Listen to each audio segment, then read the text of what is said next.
बिस्मिल्लाहिर्रहमानिर्रहीम। मेरे प्यारे बहनों भाइयों, उम्मीद करती हूँ कि आप सब खैरियत से होंगे। दुआ करती हूँ कि अल्लाह पाक आपकी तमाम परेशानियों दुख तकलीफों को ख़त्म कर दे। आज जो मैं आपको अमल बताने जा रही हूँ बहुत नायाब अमल है कि जिनकी शादी नहीं हो रही, यानी वो शादी के लिए ये अमल करें बस, और बराए हस्बे मंशा, यानी कि वो लोग करें जिनको इस अमल की जरूरत है, आम लोग ना करें। यानी कि आपको मैं तरीका बता देती हूँ, मतलूब का तसव्वुर करते हुए जिससे आपकी शादी हो रही हो या जिससे आप शादी करना चाहते हो, तो 313 मरतबा अल्लाहु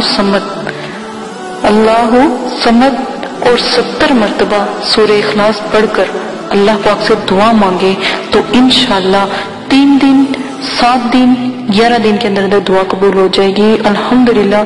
ये अमल अगर 3 दिन में दुआ कबूल होती है तो 3 दिन पढ़ के थोड़ा सा सदका खैरात बच्चों को कर दें या किसी को दे दें, या फिर 7 दिन में पूरी होती तो 7 दिन, 11 दिन में पूरी होती तो 11 दिन।